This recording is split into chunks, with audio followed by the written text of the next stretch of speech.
Of course, to me, he's one of the game-changing comics in the industry. And when you see Phat Tuesdays, you will understand why. Please welcome to the show, Guy Torry. How are you, my friend? I'm good, Mike. What's up, man? You know what? Here's what's interesting about you is I'm a comedian, you know that, but I moved to We all know LA that. in 2008. It was 2008. I never knew about this Phat Tuesdays because I wasn't here. You heard about the other shows that were Right. going on, like Dublin's and stuff, but I never heard of this. And I was educated. I got fully educated over the last couple of days. So thank you for bringing this to Amazon. Oh man, it had to, man. Very, very few times our stories as black people, but not even black people, comedians are told.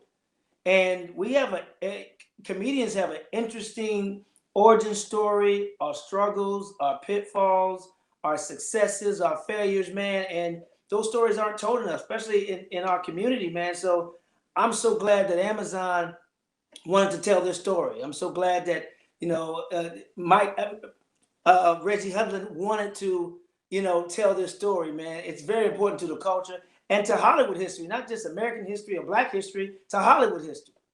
Now, why do you think this got lost for so long? Because, I mean, we're in 2021. This is a story that's 16 years old now, but this is the first time, like me, who's a comedian, first heard about it. So why do you think it kind of disappeared for 16 years? Well, I don't think it got lost. I think this is the right time it's supposed to happen. I think it was divine. It's happening at the right time. A lot of times we want things to happen in our time, but the universe is saying something different. And it happened at the perfect time. And because I controlled this story, I've been working on this for about 13 years. Wow. And I was underground for like 9. It was Michael Blackston 13 years ago being on a flight with him saying how he missed Phat Tuesdays and how these young comics need to know what Phat Tuesdays was. That's what planted the seed for me to think, okay, let me see what I got. Let me see what I got in the archives. Let me start talking to comedians and patrons who came to Phat Tuesdays and see if they have any interesting stories. And what I heard was like, wow, I didn't know that. Didn't know that. Didn't know you felt the way about that. Didn't know you got that job because of that. So I started filming. I had a young director named Bishop Moore who was up and coming. We just started sitting down and doing interviews with people for the sizzle to go out and pitch. So I wouldn't say the story got lost. It's just the fact that it was incubating. It was in the womb, getting ready, and the right time to tell it was right now. What was the hardest thing about putting this together? Because I know you got so much footage. So what was it? The hardest thing of putting it together was really COVID for one, because we were putting it together, and once we got green lit to go, it was the middle of COVID. So trying to get comedians to come out, and not just comedians, but the other people we have in the project to come out during COVID and for free was a feat, but they wanted to do it. They felt too that this story should be told, and I was so happy that they were able to come out and do it.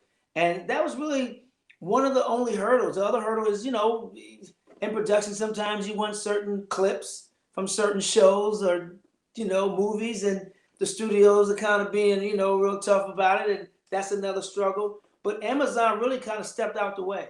Amazon kind of came on and said, you know what? We're going to leave you alone. You tell that story. And when you give a comedian that right, because when a director gives you the green light, but then you give somebody like Reggie Hudlin, that green light, come on, man. It's magic. And how important was it for you to drop this during Black History Month? It just happened to drop during Black History Month. Okay. We were delayed because of COVID, and we were delayed because of, some behind the scenes, things we had to get clearances for certain music or certain clips and things like that. So we were delayed for those reasons. But again, this is the time it was supposed to drop. It's not a Black history piece. It's an American history piece, and it just happens to drop in Black History Month. I want to talk about Robin Harris because I'm so happy you featured him in this doc, made sure you talked about him in this documentary, because a lot of people that are younger, they don't know the genius of Robin Harris. You know what? I never got a chance to meet Robin personally, but Really? with my brother Joe, who was, one of his, Robert Harris was my brother's mentor. Through all the stories I heard from Joe before I even got to St. Louis about this guy, Robert Harris, I felt like I knew him. Working on the Martin show as a PA. Martin was another mentee of Robert Harris. So all the stories that Martin Lawrence used to tell and all the other comedians used to tell about this dude named Robert Harris. I remember when he passed away, man, I was in St. Louis, I think at a Luther Vandross concert, and they announced Robert Harris is coming to the Fabulous Fox. And I called my brother Joe and was like, yo, man, it's this dude named Robert Harris. I think he's funny. I'm gonna go check him out. My brother was like, yo, that's my boy. Don't worry about it. I'll get you tickets. I said, what? He said, don't worry about it. I'll get you tickets. So about a month later, my brother calls me and goes, hey, man, I said, hey, man, did you get those tickets? He's like, nah, he died. I said, come on, man. If you can't get the tickets, just say you can't get the tickets. Don't say the man died. And it was true. He had died. So I never got a chance to meet the great Robert Harris. But we had to feature him, man, because he ushered in, helped carry the torch of this style of comedy, this brand of comedy. He raised a lot of the comedians you see today on the screen and on the big screen and little screen. So Robert Harris the spirit was in Phat Tuesdays because I heard the legendary Robert Harris at the Comedy Act Theater. So I wanted to carry that torch on to Hollywood. Let's talk about you being a PA on Martin. I didn't know that. Tell me about that. How was that? Man, that was before I got my teeth fixed. Yeah. Hey, if you go look at American History X, you see my old grill, man. Woo! But being a PA on the Martin Show, man, was probably one of the most important jobs I had because it taught me about the business. I learned what a producer is, what a director is, what an associate producer does, what a line producer does, what a writers do, and all of that, story editors. I learned that whole thing by being a PA on the Martin Show. And it was so inspiring because Martin is one of the comedians that inspired me to do stand-up, with Def Comedy Jam. And to my brother Joe calling Martin saying, hey, my brother's in town, he needs a job, hook him up. And he hooked me up with an interview. And the rest was history, man. But I learned so much on that job, man. I did so many things on that show, from PA to writing episode to guest star for Martin to audience warm-up, everything, man. It was just a pleasure being around that group. But Martin always inspired me to write, to be in the writer's room. And Martin always inspired me to work with my stand-up. He's always check on me. And it was just a great energy to be around. So a lot of comics, they have a special talent in hosting, and then some just like to do sets. I mean, we know, like me, I'm a terrible host. I cannot host for that. At least you know it. Huh? At least you know it. Yeah, I know it. I know it. It would be horrible, but put me on a show and I'm good. Yeah. What type of comic were you? Did you like to host more than perform? Have your own? Which place did you like? You know what? Because I'm tripolar. I have a different personality for all three. I love hosting. I love featuring. I love headlining. And there's a different energy with each one. Hosting I love because you start the show. You do the through line for the show. You set the tone. I ran track. When I ran track in high school on the relay, I was the first leg. So I set the tone. How I started my heat is how we're going to finish. So with hosting, I take that mentality. How I start the show determines how the rest of the show is going to go. And it's not about you. It's about the entire show. When you run relays, it's about the entire team, not just your leg that you're running. So I love hosting because the pressure is kind of off when you're hosting and you're a little bit more free. I love doing sets. I love featuring because that short time in there, you go in there and you bang it out and it's cool. I love headlining because of the pressure. Like it took me to learn a long time how to headline and get comfortable headlining. And I always said to myself, when I get as comfortable headlining as I am hosting, it's gonna be amazing. And I've gotten to that point where I'm very comfortable in my skin on stage headlining. I'm very comfortable in my skin featuring, and I've always been comfortable in my skin hosting. And that's what I love about comedy. Every comic's journey is different. I'm opposite. I'm very comfortable headlining, but I'm like, man, when I can get to the level where I can just play with the crowd and host, now that's where I want to be. And that's what's interesting about the industry of comedy is every comic starts with a different type of tool, and then you have to keep crafting that tool, but also try to bring in the other parts of the whole show as well. Right. Well, hosting, man, I started at the Comedy Act Theater on the open mic night. And although I was just a new comic, a lot of people don't like going first or they don't like hosting because they don't like the cold crowd. I'm like, just give me a spot on stage. I don't care what part of the lineup you put me in. Just put me in. Put me in, coach. So hosting Yeah. was cool because it makes you stronger because you're going up to a cold audience. So that's going to make you stronger to build them from nothing to getting them to laughter and then to pass the baton. And then you also have to be the conductor because if a comic is on you before you bombs, your job is to bring the audience back up before you bring the next comedian on. If the comedian before you goes on and they kill, it's your job to bring the next comedian right on so you won't risk losing the crowd. So it takes a special person mentality to host because you have to be unselfish. And I think that's why Walter Latham had me host the first Kings of Comedy tour. So let's talk about this. You just mentioned bombing. Do you remember the first time you actually bombed and how'd that go? And where was it? I can remember damn near every time I bombed. that's like the first time you get burnt. you get first time you get an STD. You remember it. You remember? Okay, I think you're putting a little bit too much out there now. Okay. Well, it was one and only time. I ain't gonna lie, but I know you did it. I was hot in more ways than one. Okay. All right, Usher. No, hey, I ain't say that now. Gotta let it burn. But here's the thing, man. First time I bombed, man, was the first time I was on stage in LA. I will never forget it, man. I moved out here, and 2 weeks I decided to go on stage. My brother had a show about an hour outside of Los Angeles, and it was he and Ricky Harris, right? Rest in peace, Ricky Harris. And a limo came and picked us up, you know, and I'm in the car. It's my first time going on stage in LA. I only been on stage one time in my life before then in St. Louis as a gag, but this is the first official time saying I'm a comedian. So I'm in the limo, I'm drinking. I'm on rum and coke. I'm in the limo like a Rottweiler. I can't wait to tear that stage up. I'm gonna rip this mother. All right, I was in there, man. I'm going at it. Man, I got on stage, and for the first minute, I'm freestyling, right? Then I go to my material. They looked at me like I took my dick out in church. They looked at me like you talking to a dog, and they turned their head. They looked at me like I died the death of 1,000 dogs that night.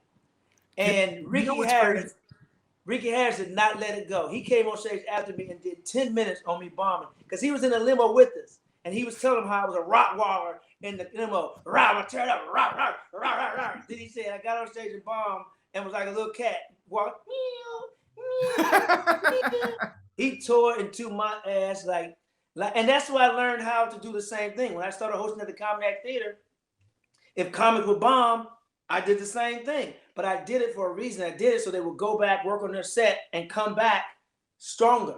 And I had comics that come back and say, hey, man, I worked on my set. I ain't bombing this week. You ain't going to talk about me this week. Because I used to bring a dictionary on stage. And whenever they bombed, I look up the word joke and read the definition. Or look up comedy and read the definition. But it was really to like allow them to go back and work on their sets. And I was new too. I hadn't been in the game even a year. But I was just always was a team player, man. Well, what was one comic that you saw and they bombed or did horrible, and then they turned into being a superstar or just rocking it out and it blew you away to see that full journey? Well, I mean, I've seen comics bomb but kind of struggle in the beginning, struggle to find their voice. For those of you out there, you know, we as comedians try to find our point of view, find our voice, find our it. What is it about us that makes us who we are? And before that, we're just all over the place. And I've seen Chris Rock, who's already Chris Rock, you know, go on stage and get chuckles with jokes. Mm-hmm. But he's such a technician that by the time you see it on the HBO special, it's flawless, you know? Yes. And a lot of comics don't have that, are not fearless like that. You know, they want to play it safe and do the same material over and over again. But Chris Rock and Chappelle are those guys who go on stage naked, and don't care about getting laughs. They just want to get it out and hear it and do the work. But there's comics like, I never saw Chris Tucker do that. Nick Cannon is one who struggled in the beginning. Tiffany Haddish is one who struggled in the beginning. Hell, I struggled in the beginning. Rodney Perry bombed terribly one time at Phat Tuesdays. Terribly. And I knew he was funny. And I told the audience, I said, y'all wasn't booing him. Y'all was booing that Ben Vereen ass jacket he was wearing with the patches on the damn elbow. So I went backstage and made Rodney Perry take the jacket off, and I reintroduced him, and he came back on stage for 5 minutes and ripped. Yep. So there are comics who I've seen struggle, Kim Whitley, but that struggle is part of it. That's how you grow. You ain't gonna come out the gate, knocking people out. Everybody ain't Mike Tyson. You're gonna struggle first until you find yourself and you find your point of view and you find your voice. You know what's the worst thing about not doing a great set is that long walk off stage, passing the other comedians, because they just kind of like, that whole look away thing where they're like, hey man, and then so if they're friends with you, they'll come after you. You man, know what I mean? And that's what I love. But that, yeah. it's such a crazy feeling though when that happens to you. It's funny. I don't root for comedians to bomb, but when it does, it's funny as hell, man. It's funny as hell. Rest in peace, Charlie Murphy, man. I seen Charlie Murphy take some L's, man, that were funny. Just his response. Like I saw one time in St. Louis, man, he took an L, and I was backstage, and he go, "Damn, guy, I sure hate you had to see that."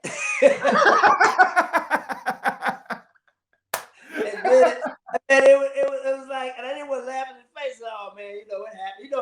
When somebody you like, you don't really, give it to them too much. Yeah. St. Louis, you start playing. It's St. Louis, man, tough audience, man. And then I seen him down at LA Live at the Conga Room bomb in front of his mom and Eddie. He's like, yeah, man. I so hate they had the bomb in front of Eddie and my mama. But he was such a great guy, man, and learning his way in the stand-up game because he already made it in the acting game. So it's tough, man. It's tough. But you know what? That's what makes you stronger, man. It makes you a better comedian. Now, how'd you meet Nick Cannon? Because I know, like, you're like a godfather to him. You really like a mentor to him. How'd y'all connect? And how long ago was that? We tell the story in the documentary, so I'll graze it a little bit. But we met at a rap show when he was rapping. He wasn't doing stand-up. And of course, I played the dozens, man. We bagging, we joning, we doing mama jokes, whatever. So I'm a bagger. I don't care if you're a little kid. People are like, you can't talk about kids. I don't give a damn about your kids. I'm gonna talk about your kids. I talk about your grandma if it comes up. So we just bagging at each other. And then I just thought that he and his boy who were rapping at the time had something. And I said, hey man, I do a show in LA. It's a comedy show, man, but it's always a lot of music people in it. I said, come on and perform. You never know what's gonna happen. And the rest is history. The rest we tell in the documentary. Okay. And have you ever thought about bringing this show back? I have two words because everybody's been wanting to bring it back, but it has to come back the right way. That's like trying to bring back Def Jam, trying to bring back, it's like it has to be the right ingredients now. Comedy's so saturated now. What's going to be those its of the show? What's going to make it, you're not going to be better than Def Jam. Def Comedy Jam is in a class by itself, right? So what can you do to at least get close enough to Def Comedy Jam and maybe even improve on it if that's such a thing? And I have two words: is stay tuned. Stay tuned. Now I do want to know: is it? Are you going to bring it back to the Comedy Store, or are you going to do your own thing? That's all I want to know. It's going to be Phat Tuesday related. Okay. It's definitely going to be Fatter Tuesdays. I love it. Now let me ask you this: it's going to be COVID Tuesdays. It's going to be COVID. Wait. So, what do you think? What's the biggest difference? Hey, that's a good name. Hey, Pandemic Tuesdays. That's a good Pandemic Tuesdays. There you go. There you go. Sorry, go ahead. What do you think about Black audiences versus every other audience? Come on, man. Roseanne Barr said it best years ago. She went and did the Apollo because she said she wanted to know if she was really funny. She wanted the Black audiences will let you know. And I always say this, man. White people come to laugh. Black people come not to laugh. Before you go on stage, a white person say, hey, hey, I hope you have a great show. Break a leg, buddy. Black person be like, you better be funny, motherfucker. You better be funny. And it's like, I don't need that pressure before a show. But black audiences are honest, and they will let you know if you're funny or not. And the thing about it is, we need to laugh the most. We've been through the most. We're still going through the most. And I always say this too, man, is like, especially with black men, the reason why we laugh so hard at comedy shows and so animated and get up and run down the aisle and turn them backflips and all that stuff, because as black men, we're raised to hold that emotion in. Men don't cry. Don't be a punk. Don't be a sissy. Holding your emotion. And we hold all that crap in, all those emotions in. And when we channel it, it's through laughter. So when we get to a comedy club and we laugh loud, those are emotions too. So black audiences are tougher because, number one, we are carrying all that pain. We are carrying all that stress. We did spend our hard-earned income to come see you laugh. We are taking time out of our schedule to come see you, just like everybody else. But to us, it's like, yo, man, I don't feel like laughing right now. Make me laugh. And that's the difference. White people come to laugh, black people come not to laugh, but that's what makes us, to me, honestly, stronger comedians. It's because of that. Yeah, a comedian told me at the beginning, he goes, win the black people, win the room. And that's the way it rolls. Yeah. Win the black people in the audience and you win the room. They got the biggest laughs. They control the room, because if they laughing hard, everybody's going to laugh hard. If they ain't laughing, nobody's laughing. And I'll tell you why that's very true. It's a secret I use in my stand-up, is have the audience working for me and they don't know it. Yes. So when I get on stage, I find certain people in the audience to make eye contact with. On my left side, my right side, the middle, a few rows back, and in between. And I'm either going to deliver a joke to you or the punchline to you. So now you know I see you and I know you're there. So when I look at you, you're going to laugh, right? Because you're now you know I can see you, right? And I addressed you. So I acknowledged you. I validated you. So now when you laugh, that energy is infectious. So everybody in your section is going to feel that vibration of laughter because of you. And I controlled you by doing that, by giving you eye contact or acknowledging you. So I do that a few places to a few people throughout the room. Now I got the whole room. And so if you do that with black people, especially you have my crowds are in most cities are very diverse. When I do that to our people, black people, and be like, you know what I'm talking about? You know how they are. And then boom, yeah, I got that one. I got that one. I got that one. I got that one. And so now the energy in the room is euphoria, because now I got all y'all. I gotta be honest with you. I'm putting cases on all y'all. I gotta be honest with you. I just went to school. I just learned something. Thank you, Guy. Because when you were talking about that, what it described, what popped into my head. It popped into my head if somebody's on camera at a special. If a camera's in your face, you're gonna automatically laugh and be animated. But if it's not, you kind of like laid back, even though it's funny. So what you're doing is basically, hey, every time I come to you, the camera's on you, and your responsibility is to laugh and get this section involved and this section involved. So you pick people. I love that, man. Thank you for that piece of advice right there. I went to school on that one. I appreciate you. You know what? I never looked at it as that way, the way you just put it, as it's like that. I never saw it like putting the camera on someone, but that's exactly what it is. So I learned something back. And now it's like, oh, you know what? He's right. So with Phat Tuesdays, what's your favorite episode, and what do you really want people to take away from this? Because it is American history, but what do you want people to take away from it? You know what? The whole, I'm sorry, they're like kids. All three of them are my favorite episodes. I love something in each one of them. Each one of them are very different. And I think each one of them supports the other one.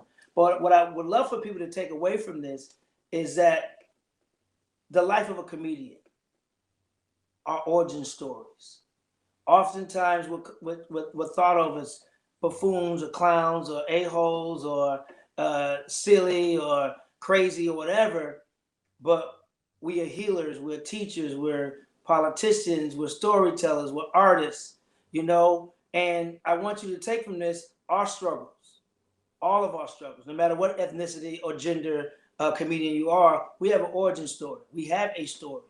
We have pain on the inside. Most of us are dark on the inside. We do comedy to bring light to those dark situations. We're control freaks. We do comedy because we're so afraid of getting laughed at. We do stand-up to control the laughter. We know laughter purifies the air. So if there's any uncomfortableness or anything that's dark, the reason why we look at things in a certain twisted way is because we want to bring comedy to it. It can be something very dark, and we want to make people laugh. This whole cancel culture thing has gotten out of hand. I'm sorry, because it's like you can't tell me how I see the world. I'm a comedian. I'm not perfect. I'm flawed. I see the world twisted and dark sometimes because I'm twisted and dark on the inside. But you look to me to make fun of that dark situation or that twisted situation unless it's something you don't like. All the other stuff I've done you like, but this one thing I may have said, you don't see it that way. And so you want to cancel me or cancel somebody else because they didn't see, you don't agree with that particular instant of what they said right there. But everything else they said you did. And that's foul to me. You got to look at the intent. And we as comedians, when we go in and we make light of a situation, first of all, that's our muscle. You calling us to do host radio shows or reality TV or shows, unscripted shows because of our spontaneity, our wit. So it's not always we're not always going to win with our wit being that quick. So don't be quick to cancel us and judge us after one misstep. And that's the thing. So I want you to take from this that we're human too, and we're artists. And I hope people are inspired by this story. I hope they're inspired that whatever you want to do in life, when you believe in it, if you have a project you want to do, just keep believing in it and keep working hard on it and be disciplined in it and be focused on it. Have Mamba mentality with your gift and with your project, because you will be, celebrated one day for the work that you put in and to pay it forward. And that's what what's interesting about cancel culture for comedians to me is so many times when these reporters write about Dave Chappelle or other people, especially at a comedy club, what I tell people is if you ever want to cancel comedian at a comedy club, remember, that's like a reporter turning in their first draft and going, that's it, it's done. No editor looking over, because our thing is we got to craft this. We got to put it together. We may say it's live. We may say something that we don't even mean, but to see if it works. So until that, if you're in a club and we're just messing around and performing, you cannot cancel us for that because it's a work in progress. Now, if you want to go after a special, that's on you. And when you go after people like Joe Rogan, Dave, they're uncancelable. So you can do what you want on that. But never judge a comic in a club because it's a live art and you can't judge it from that. And that's like a reporter turning in a first draft and going, there you go. That's a great point, man, because Def Jam was a blessing and a curse. Def Jam gave you a more raw, intimate comedy show of how we did it in the hood for years, ever since slavery, because slaves used to tell jokes to keep from getting their ass whooped by Massa. And if he was funny enough, Massa would take him to another plantation to perform for another slave master. Facts. So that's where our comedy comes from. The Chitlin Circuit, the plantations, these old discotheques turned now comedy clubs and things like that. And the comedy club, so Def Jam made it look polished, like our sets are always supposed to be like that because it had a comedy club feel to it. Comedy clubs are the gym. Like, that's where we work out these jokes. That's where we're doing it for the first time. We don't know if they're funny or not. They're funny in the mirror. They're funny in the shower. They're funny around our friends. But to see if they stand up in a diverse audience or any audience, then that's where we have the sweats on. That's where we don't look all polished rim. That's the gym. That's where we're going to try it out. Now, when you do shows, your special, or you do, a late night talk show, that's the beach. That's when you take off your shirt and you show the work that you put in the gym. That piece is the polished piece. And don't judge us by the comedy clubs, but the comedy clubs, and I will say this, Phat Tuesdays had that feel too. It was more of a polished comedy workout room than it was, just going there with your notepad and F around. But because I built it that way for a reason, because it was the main room, and legends had crossed that stage. We were black, and we had to be successful, because if I would have fucked it up, then it wouldn't have probably happened for the next person coming behind me trying to do the same thing. So I had a responsibility to the culture to make sure that room was like a brass ring, because there were so many other rooms in LA that you can work out in. I wanted to use Phat Tuesdays as a brass ring to go grab and say, I want to be funny enough to get on that Phat Tuesday stage. And that's Tiffany Hash's story. It's a lot of comedian story. They weren't ready when they first started for the main room. And I wasn't putting just anybody up on stage, because when I did that, when I started in the belly room, I had a lot of comics on stage. The industry would come out, and by the time the cream of the crop comes on stage, it's a school night for them. They got to be in the office at 9 in the morning. So they left before the really talented ones got up. So when I moved to the main room, I changed the format and said, you know what? I'm just going to put comics up that are ready, period. And I had an opening spot before I came on stage. That was my time to have somebody who wasn't that ready but was on their way. So I had to use Phat Tuesdays, the main room, as a more polished workout room. Okay. Before I let you go, I do want to talk about the impact of Bernie Mac. Ooh. Okay. I mean, Bernie Mac is one of my favorite comedians ever. Just tell me what he meant to you in the industry. Well, Bernie Mac, man, I heard the legend of Bernie Mac, through my brother again, Def Comedy Jam. See him on Def Jam with airbrush jeans. I don't know why, that's a Chicago thing. Chicago comedians love airbrushing their faces or their mama face or grandma face on their clothes. I never got that. A great city comedy. Some of the best comedians have come out of Chicago, but damn it, y'all fashion sense is trash.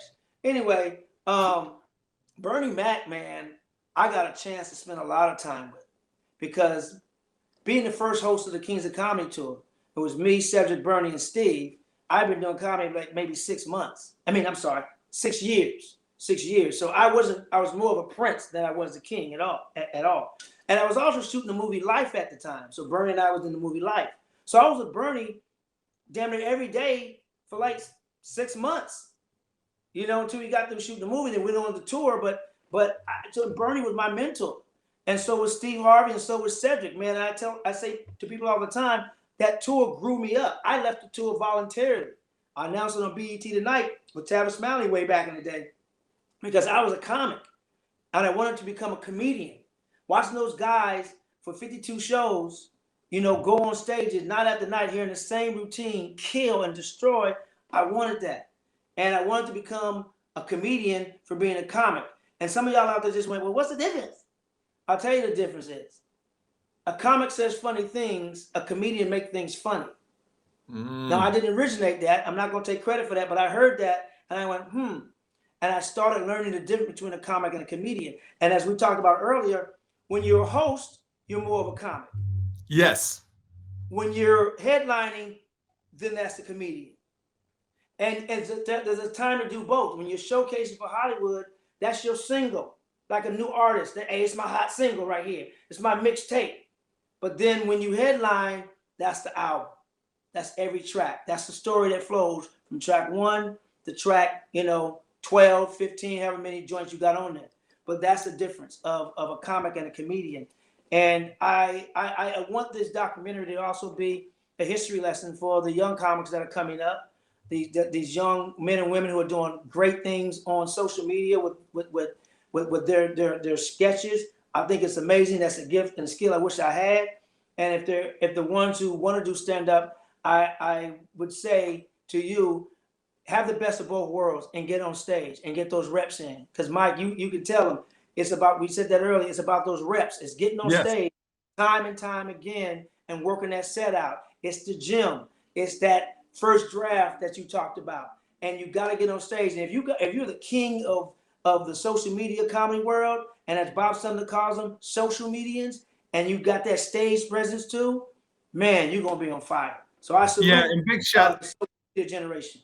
Yeah, and big shout outs to Kev on Stage, Tony Baker, to Hear More, all those guys. I mean, Black-owned business, doing it on their own. They're not waiting for people to give them a chance. They're doing it by themselves. Love those cats, man. Don't wait, man. I tell people all the time, Don't wait, don't wait, take it to them. There's no excuses now. We have too much technology right here and information right here to do the damn thing yourself. Quit waiting on people to feed you. If they brought you to the table, then cook your own meal. If I bring you to the table and I'm eating, and I give you the stove, I give you the ingredients, I give you the groceries and the recipe, and you just let it sit in front of you, and you mad at me because I'm not taking stuff off my plate and giving it to you, that's on you. Make your meal. I gave you, put you in a space to make your meal. You make your own damn meal because I'm eating. If I'm here and I bring you here, and I keep going here and you're still here, that's on you. And you want to build with me, then work on yourself, and we'll build when you get here. Yeah, yeah. So many people up here, and then the person down here is like, I don't know why they don't take me, because you need to get even to show them you can do that. And then you like, I love that you said that, because we got a lot of famous friends, right? And then when you coming up at the beginning, you be like, man, why don't they do this for me or do that for me? And then you realize, oh, because I ain't doing that. Man, if I would have waited, my brother was good because he had already been put on, and I didn't want to ride in his shadow. And I was out grinding when he was out partying, which was good because he had earned it.